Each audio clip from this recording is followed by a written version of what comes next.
Muy buenos días a todos y a todas. Docente compañeros, mi nombre es Benjamín Toro, soy del grupo de 2 y hoy voy a exponer la atresia duodenal. Primeramente me gustaría hacer algunas definiciones de concepto para que este tema sea un poco más sencillo de entender. Y lo primero que me gustaría definir sería el duodeno, que es la zona específica en la que va a afectar esta atresia. En esta imagen podemos ver que el duodeno sería esta parte que estoy marcando con el cursor, sería la zona que no está cubierta y la principal función de este duodeno sería conectar el estómago con el yeyuno. Ahora, hablando de la atresia como tal, la atresia básicamente es una obstrucción parcial o completa de algún conducto, de alguna luz de algún conducto del ser humano. A diferencia de la estenosis, que sería el estrechamiento o angostamiento de algún conducto, de la luz de algún conducto. En este caso, como hablamos de una atresia duodenal, sería una obstrucción parcial o completa del duodeno. Esta sería una anomalía congénita. Ahora bien, la incidencia de esta anomalía es de una persona cada 2.500 a 10.000 habitantes. Esto representa el 30% de todas las atresias y el 70% de todas las estenosis. Cabe destacar también que en el 85% de los casos la atresia duodenal se produce cerca de la unión de la primera y segunda porción del duodeno. Existen distintos tipos de atresia duodenal. Primeramente tenemos la tipo 1, que es la más común, eh, que es básicamente una red mucosa que obstruye la luz del intestino. Como ya se dijo, esta es la más común. Después estaría la tipo 2, que es una bolsa de tejido fibroso y esta une a dos segmentos del duodeno. Y la tipo 3, que sería la separación de lleno completa del duodeno en dos partes. Esta sería la menos común y la más grave. Ahora, como se sabe, la atresia duodenal se tiene como una causa, que es la causa más lógica y la causa en general de la atresia, de alguna atresia, que es la no recanalización de la luz del conducto. Recordemos que en el desarrollo normal del sistema digestivo existe una atresia duodenal totalmente normal, que se produce entre la cuarta y quinta semana del desarrollo digestivo y que se produce por la gran proliferación de mesodermo. Entonces, pero eso es normal. Después de la sexta semana, en la sexta semana, esa atresia ya no se da más y ese conducto podrá tener una luz normal, será un conducto normal.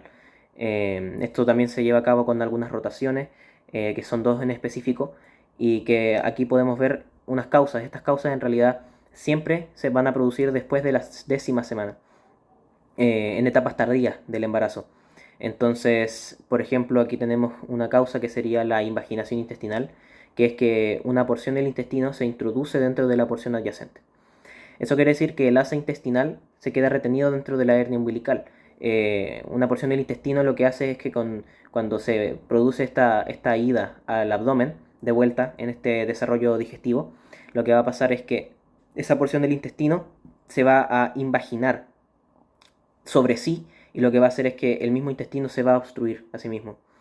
También tenemos una mal rotación del intestino grueso, que esto lo que hace es que en las rotaciones normales, ya no es normal, sería una rotación anómala, y lo que sucede es que los intestinos, el intestino toma una posición errónea, y lo que hace esto es crear unas bandas que son las bandas de LAD, y que estas bandas lo que harán será fijar el intestino en esa posición. Entonces el intestino se va a empezar a desarrollar de una mala manera. También podemos encontrar un vólvulo que también es una mal rotación y lo que hace es que el intestino se tuerce sobre sí mismo. Y esto ocasiona, es bien parecida a la invaginación intestinal, solamente que esto tiene que ver con las mal rotaciones. Y, y se tuerce sobre sí mismo, se dobla sobre sí mismo y esto lo que hace es que ocasiona un bloqueo intestinal. También existen estos defectos formativos que aquí encontramos la onfalocele y la gastrosquisis. Estas son bastante similares. ¿Qué son las dos? Es que las vísceras se protruyen, se exhalen, se desarrollan fuera de la pared abdominal del feto. La diferencia es que en la onfalocele, cuando el bebé nace, eh, estas vísceras van a estar afuera, sí, pero con una membrana, con un tejido membranoso afuera que sirve entre comillas como barrera. En cambio, la gastrosquisis es el desarrollo completo de la barrera. o sea, de las vísceras fuera de la pared abdominal, sin tejido, sin nada. Eh, También existe el hilio meconial, que sería la obstrucción por meconio, que son las primeras heces del feto, que sería espeso y denso. Y esto se da dado a una disminución de contenido acuoso. ¿Por qué? Porque una de las principales síntomas, y aquí lo vamos a ver, que son prenatales, es el polidramios, que a diferencia del oligodramios es el abundante contenido de líquido amniótico. ¿Y por qué sucede eso? Sucede porque al haber una obstrucción del duodeno, el líquido amniótico no pasa. Entonces se genera una bolsa llena de líquido amniótico. Esto también puede dañar al bebé porque no recibe los nutrientes necesarios que se ingieren del líquido amniótico. Ahora, también existe una peritonitis meconial inútero, intrauterina. Esta es una perforación intestinal dentro del útero y generalmente también se produce por el hilo meconial. Como ya se dijo, existen estos síntomas prenatales que es básicamente dados por el polidramio, que es la acumulación de líquido amniótico. Esto sucede, lo que sucede es que genera un peristaltismo, movimiento muy rápido y muy grande de los intestinos y también genera un retardo en el crecimiento del nuevo ser. ¿Por qué? Porque el bebé no se nutre, no tiene nutrición del líquido amniótico. Estos serían los síntomas postnatales, después del nacimiento. ¿Y qué sucede? Sucede que la parte superior del bebé está inflamada. También pueden haber vómitos abundantes y continuos, que pueden ser también incluso verdosos, dado si tienen bilis. Puede haber también carencia de orina, incluso después de las primeras micciones, y carencia de deposiciones también, o heces. La ictericia. La ictericia también es un síntoma. La ictericia básicamente es la piel amarillenta. Esto también puede suceder cuando se produce la sepsis, por ejemplo. Entonces no necesariamente es por la, por la atresia duodenal, entonces se tiene que hacer un diagnóstico mayor para poder determinar. También existe una salivación exagerada y también existe un rechazo al alimento. El diagnóstico. El diagnóstico en general, un médico podría determinar que no sería una buena práctica, pero podría hacerlo sabiendo que tiene polidramios la madre. Pero como dije, no sería una buena práctica, dado que el polidramios no solamente es una característica específica de, de la atresia duodenal, sino que también puede ser alguna otra atresia, como atresia esofágica, o puede ser alguna lesión en el cordón umbilical, pueden ser muchas cosas. Entonces lo que tiene que hacer el médico es pedir otros exámenes, que en este caso podrían ser radiografía de abdomen, una radiografía de tracto gastrointestinal superior e inferior, imágenes de los riñones, algún estudio genético que podría ser una amniocentesis, que es el proceso en donde se saca un poco de líquido amniótico del feto para poder estudiarlo a nivel genético. Eso es solo un ejemplo. Existen también otros estudios genéticos que se pueden hacer a nivel cromosómico, etc. Y existen también el ecocardiograma. Todo lo que se ve aquí también se ve una característica muy especial, muy particular de la atresia duodenal, que es la doble burbuja. ¿Cuál es esta? Que dentro de las porciones del duodeno se ve bastante gas, mucho aire. A diferencia del resto del abdomen que tiene también líquido amniótico, esto también es una característica de la atresia duodenal. También existen algunas anomalías asociadas a la atresia duodenal. Por ejemplo, la trisomía 21, el 30%, alguna rotación anormal intestinal, como ya se pudo haber dicho, divertículo de Meckel y páncreas anular. El páncreas anular es un tejido pancreático que se produce por también una mala rotación de la yema ventral del intestino, que se crea al final un anillo de tejido pancreático que también, si se quiere, eh, atrapa al duodeno y lo obstruye.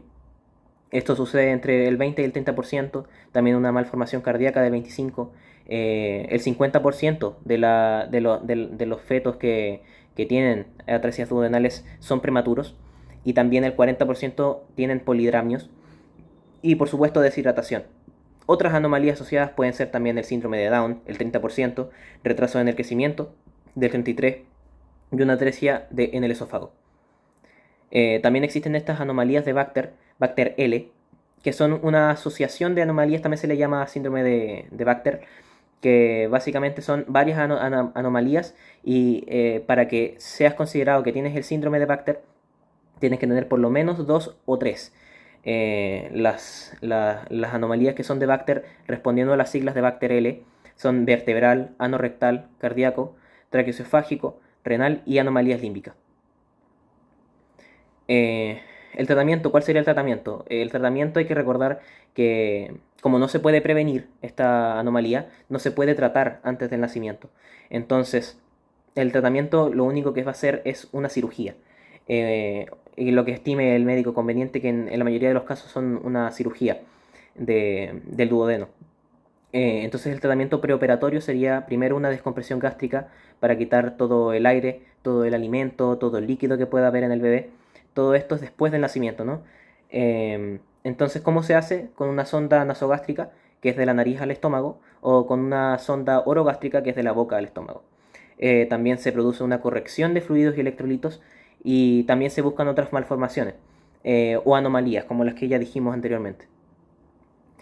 Entonces, como en la cirugía como tal, tenemos varios tipos de cirugía que se pueden hacer. Al final son las mismas cirugías, solamente que distintos métodos. Esta cirugía antes se hacía una que se llamaba duodeno-yeyunostomía, pero ahora ya no se hace tanto. Y ahora lo que se hace es una duodenostomía. Y hay tres que son las más particulares y las más usadas, que sería la laterolateral, una en forma de diamante y gene chemiculix. La intervención que se haga depende del criterio del doctor, ¿no? Y todas estas tienen la característica que va a ser con un abordaje laparoscópico. ¿Por qué? Porque así se inspecciona la posibilidad de otras anomalías u otras atresias intestinales. Porque si es así, que solo ocurre un 3%, muy bajo el porcentaje de que pueda ocurrir eso, pero si ocurre es casi mortal. Es muy peligroso que suceda eso. Entonces siempre se tiene que hacer con un abordaje laparoscópico para poder ver, observar lo que sucede. También existen unas complicaciones en la cirugía, que puede ser el megaduodeno, que es la inflamación del intestino, una mala motilidad, una mala movilidad del intestino, y también un reflujo gastroesofágico. Como ya se dijo, en la prevención no existe una prevención como tal porque no se puede prevenir esta anomalía, no se puede saber. Lo que sí se puede hacer, no se puede saber, me refiero, no se puede saber que a tu feto, que a tu hijo, le dé, pero lo que sí se puede saber es que lo tiene. Y eso es sumamente importante el reconocerlo y que el doctor lo pueda ver y que tenga un tratamiento y un monitoreo constante del bebé dentro, intrauterinamente y extrauterinamente. Eh, pero como dije, no es algo prevenible, no es algo que se pueda prevenir, solamente se puede tratar. Al final, este tratamiento, esta cirugía de duodenostomía, tiene bastantes buenas proyecciones a futuro, puede mejorar y lo mejora en realidad la calidad de vida del bebé.